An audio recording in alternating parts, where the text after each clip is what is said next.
我们现在又在上海拍摄。今天我们请来了德国法兰克福 Sigmund Freud 研究所的资深的精神分析师 Hermann Schwarz 博士到我们的拍摄现场。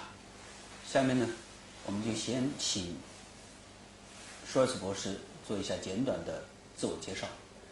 So now can you give a short self-introduce about yourself? Okay.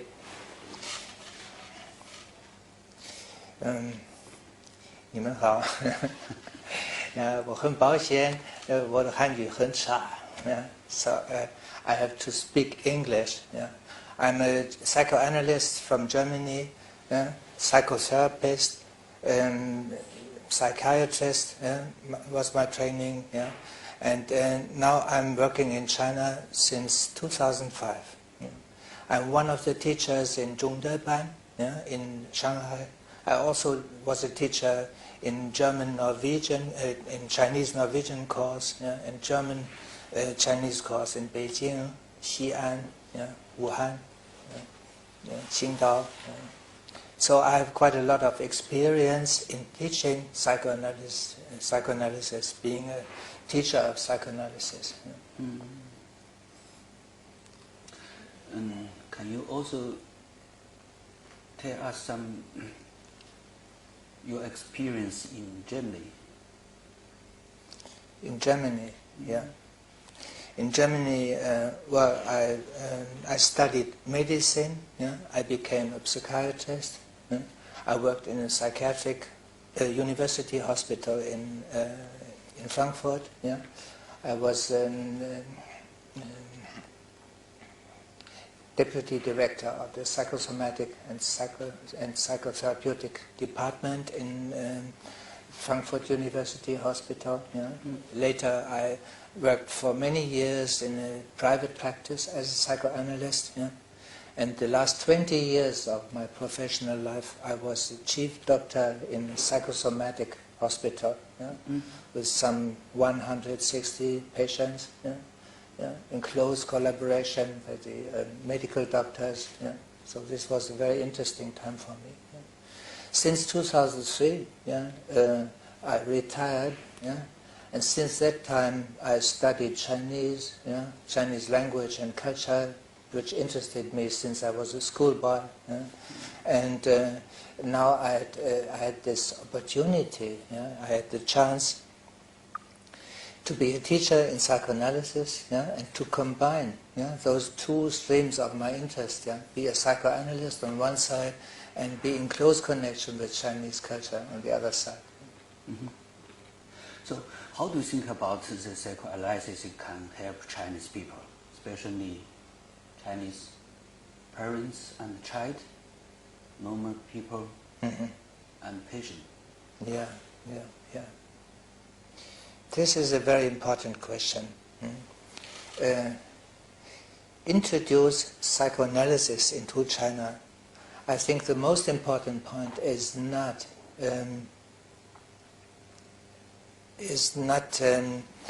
psychoanalysis as a method of treatment.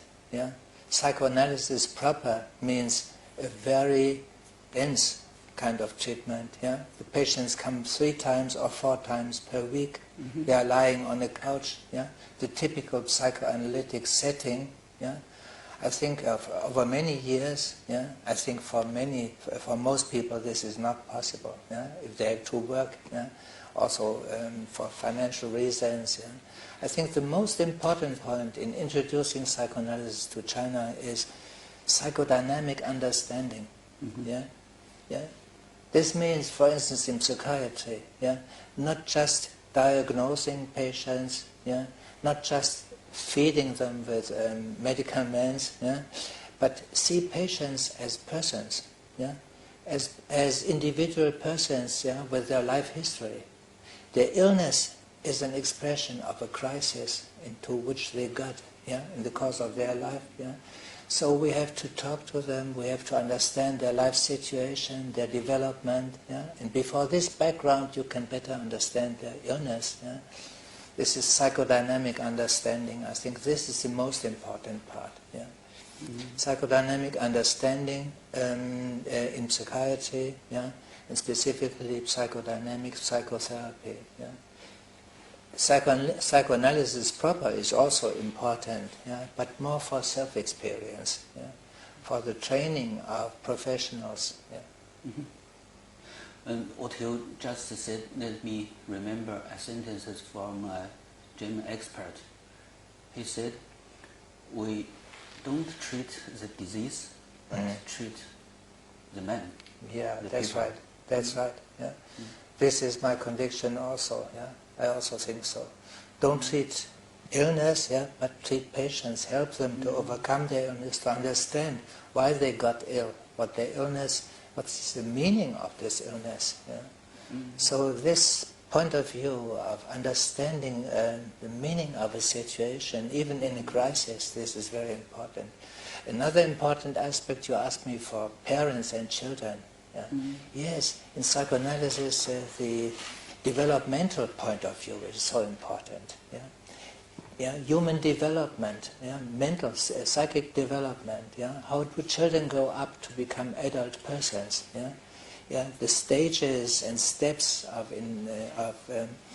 psychic development. Yeah, this is important. Yeah, I think also if we treat patients, yeah, very often they get ill on a threshold of their development. I mean, the illness is an expression of being confronted with a developmental task and not being able to master it, so you get ill. Yeah?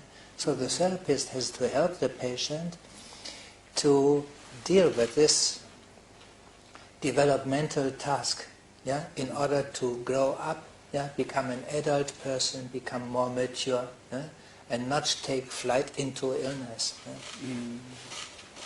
Yeah? Yes. I think you just mean that psychoanalysis can help the parents to have a good relationship with the child and to build up a healthy personality of the child. Yeah, yeah, yeah. So how do you think about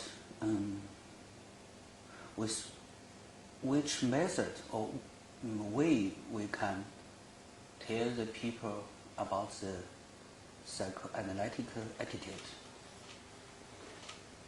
So what kind of method? Well, I've often been asked by my students, how can you become a psychoanalyst? Yeah? And I often told them, reading books, reading articles, yeah, or also looking web seminars is not enough. Yeah? Yeah? I think this is a personal process. On one side, we have to learn a lot. Yeah? Yeah? Psychoanalysis is a science, yeah? Science of psychotherapy. Yeah? So you have to read books, yeah? Listen to lectures. Yeah? You need teachers, yeah? Yeah? Who show you how to do it, yeah? And how to understand all this. Yeah? At the same time, it is a personal process. Personal process, I mean a process of professionalization. Yeah? This means how to become a psychoanalytic professional. Yeah? Yeah? So how to develop a psychotherapeutic attitude. Yeah? Attitude, this is important. Yeah? I think this attitude, psychotherapeutic attitude, yeah, has two parts. One part is non-specific. This means this is part of the attitude which is valid and important for every kind of psychotherapy. If you are a behavior therapist, CBT, yeah, or family therapist, or psychoanalyst, yeah, or whatever else, yeah, a professional attitude is important. Yeah. What does this mean, attitude? Attitude means a certain way of behaving, certain way of understanding, certain point of view, yeah? which should be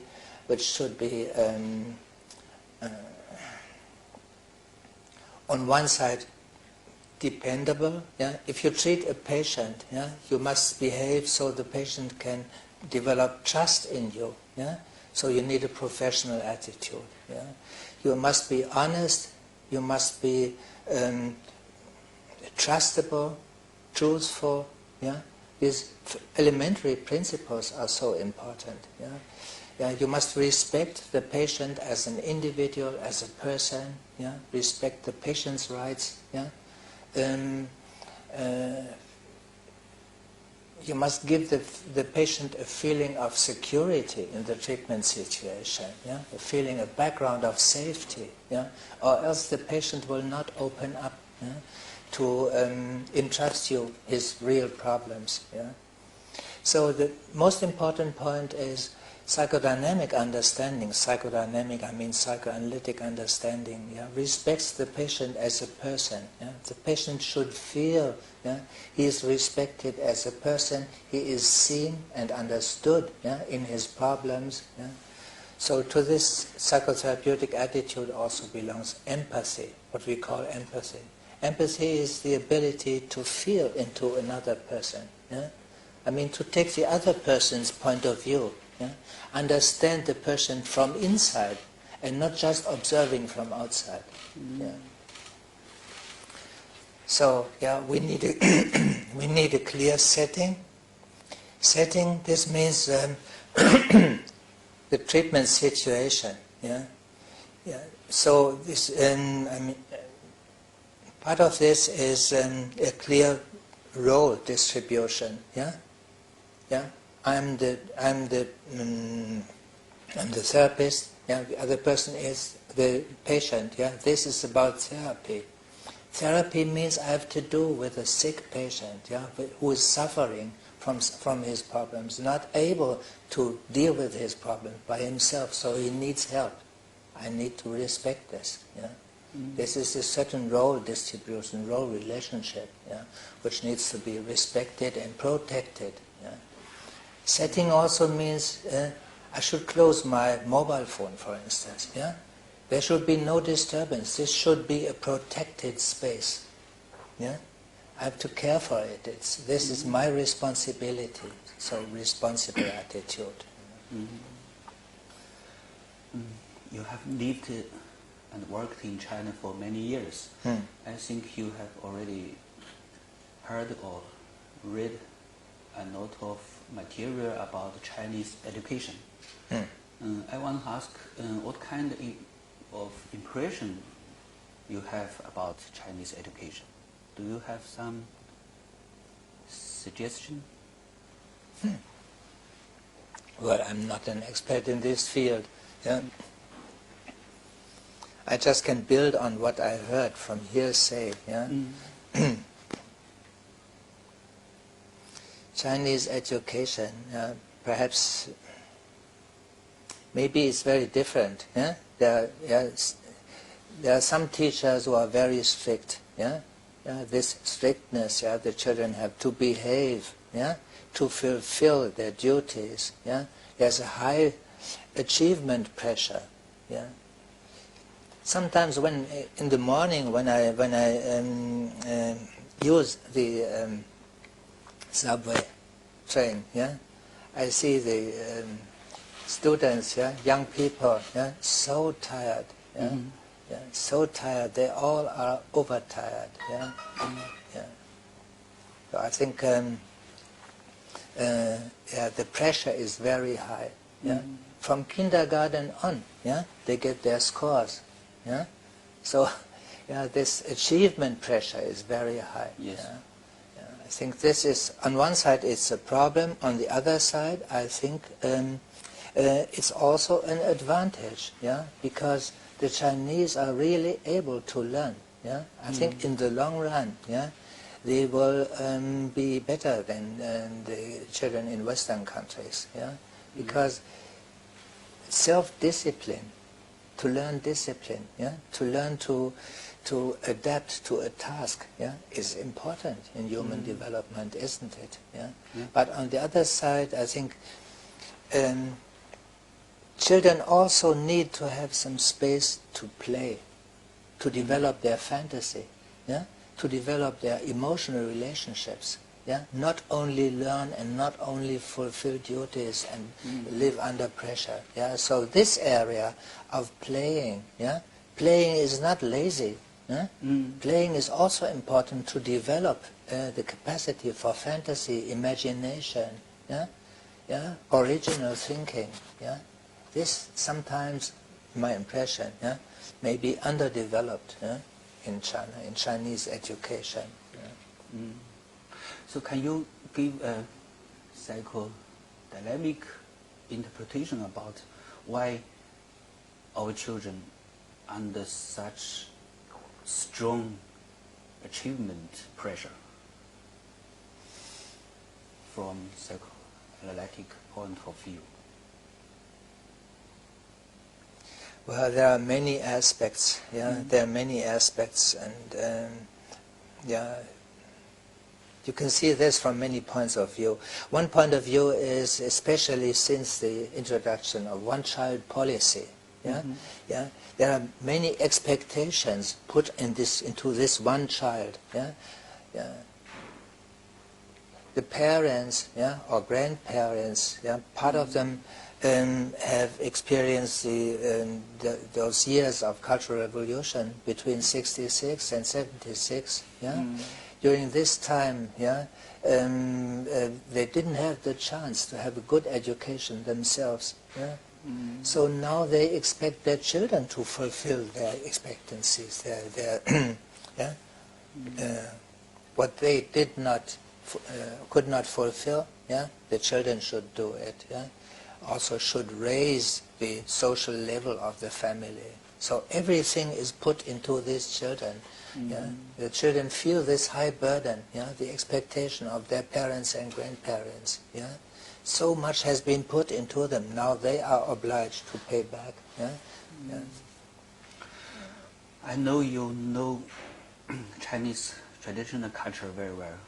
I like it. And do you think is that any sadomasochism elements in Chinese traditional culture?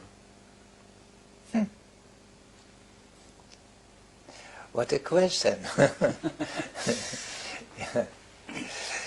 Difficult to say. I think in every kind of culture, yeah, culture is a way of dealing with human needs, yeah, and with the human psyche, yeah, and of course elements of cruelty, aggression, yeah, also exerting power over others, yeah, yeah, and having to deal with powerful people, yeah, to submit, yeah, also, yeah. So these sadistic and masochistic elements, of course, are in every culture, yeah. In China, not more, yeah. I should even say more in Japan than in China. Yeah. Maybe.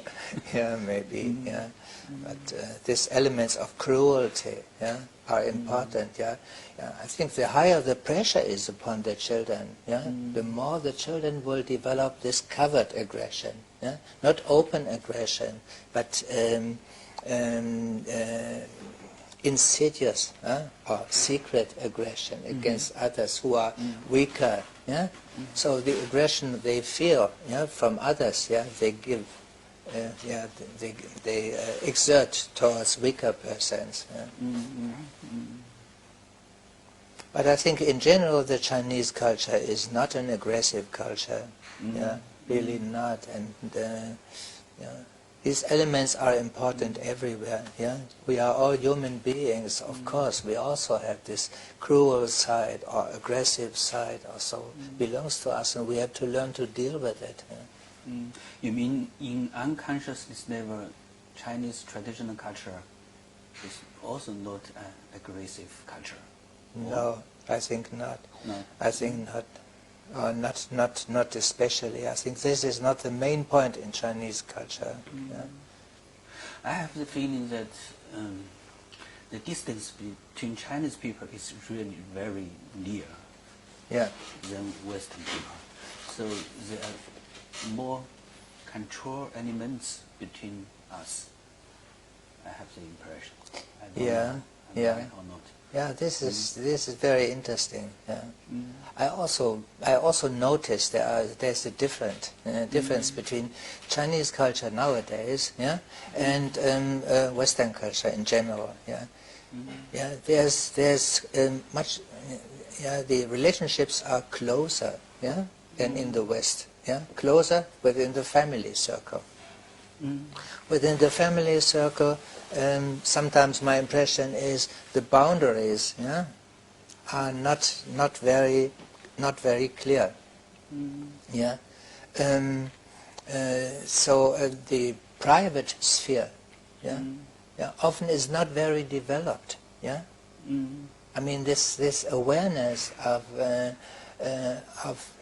needing a personal sphere for your own, yeah, and not let others interfere. Yeah, yeah.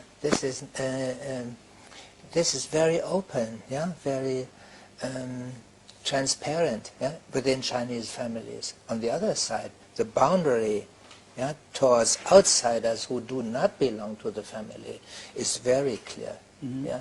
This often, for instance, this awful story, yeah, about the young girl, yeah, who was hit by a car accident, yeah, by a truck, yeah, you know what I mean, yeah, and so many people went by, did not help their child, yeah.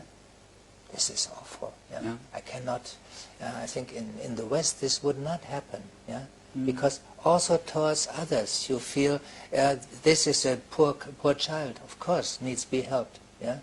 Yeah. Whereas in China, yeah, the thinking is more, better be careful, not help this child, you can get into problems, yeah, or things like this. Yeah, this is very curious for me. Yeah, strange thinking. Yeah, so.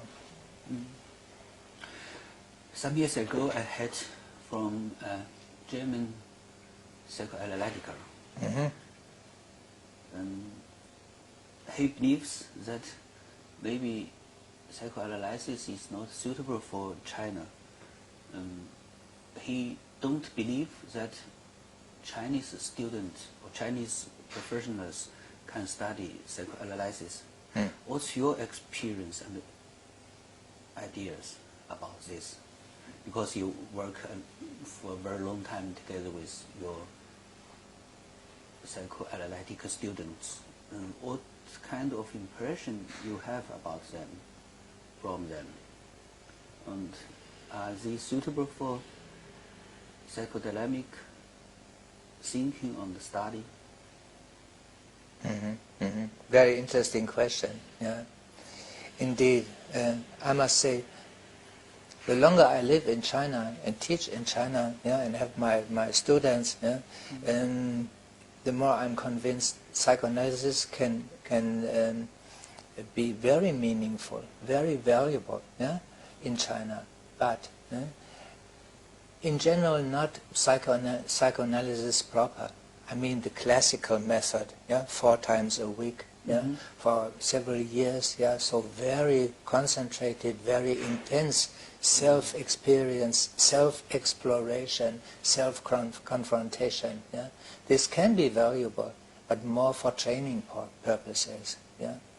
Yeah. I think the most important thing is psychodynamic psychotherapy, and a general psychodynamic understanding for the general public. I mean, understanding for the development of children and adolescents. This is important. Yeah? Yeah. Some kind of psychoanalytic enlightenment. I mean, learning a new understanding of children and adolescents. Yeah? Of human people in general. Yeah. For instance, we are more than our conscious thinking tells us. Yeah. Yeah. We know only part of ourselves. Yeah. Yeah. We are also governed by unconscious motives which we do not know, but others can recognize in us. Yeah. So getting to know yourself more in depth is a very important aspect, also in China, of course. Yeah. Yeah. I think psychoanalysis is much more than this classical method, yeah, 4 times a week on the couch and so on, yeah. Yeah. Psychoanalysis is a certain way of understanding the meaning of human relationships, yeah, of human life, yeah. Yeah. And this aspect is very, very important. Yeah. I think it can be valuable. Yeah. What I saw, you asked me for my experience with my students. I saw in the course of these training courses, yeah, they grew up. They became more mature, yeah, more adult, more responsible. Yeah, they developed their personality. Yeah, they dared to express themselves. Yeah, they dared to confront, yeah, personal problems, yeah, in themselves and in others. Yeah, so this was kind of self-liberation. Yeah, in this process. I think this is very important. Yeah. Yes, yes. Also for psychiatry, of course. Yeah. Is there any difference between your Chinese students and the German students? No. No. No difference. Yeah, yeah. Not only this, yeah. But I think the Chinese students, yeah, I like them. Yeah, they really want to know it. Yeah, they really want to understand it. Yeah, their motivation, their enthusiasm, their commitment, yeah, is really very good. Yeah, and they are bright. They have learned to learn. Yeah, yeah. So they don't have much time to read all these articles, books, and so on. But they have an open mind. Yeah, they are interested. Yeah, yeah. So I like them. Yeah. Also, I like also the way in how they are in the group. Yeah, the group is in German. If I have a group of students, all individuals. Yeah, there's no we feeling. Yeah, we the group and so on. Yeah, so the group cohesion. Yeah. The relationships within the group, how they help each other, yeah? All this is much more developed in China. I think this is part of Chinese history, yeah? Socialistic history, yeah? Yeah. So this, I like this. Yeah? Also, learning as such has always been appreciated in Chinese culture, yeah? Always, yeah? From Confucian times on, yeah? Yeah? So learning is a high value. Yeah, yeah. So this is different in Germany. In Germany, you often have the impression, especially in schools. Yeah, it's so different. I had many teachers as patients. Yeah, because the teachers, they are complaining all the time. Oh, the students are so disinterested, so bored. Yeah. Yeah, no motivation. It's so difficult, yeah, to motivate them. Yeah. In China, they are naturally interested. They want to learn. They want to know it. Yeah? They want to understand it. Yeah? I like this. Yeah.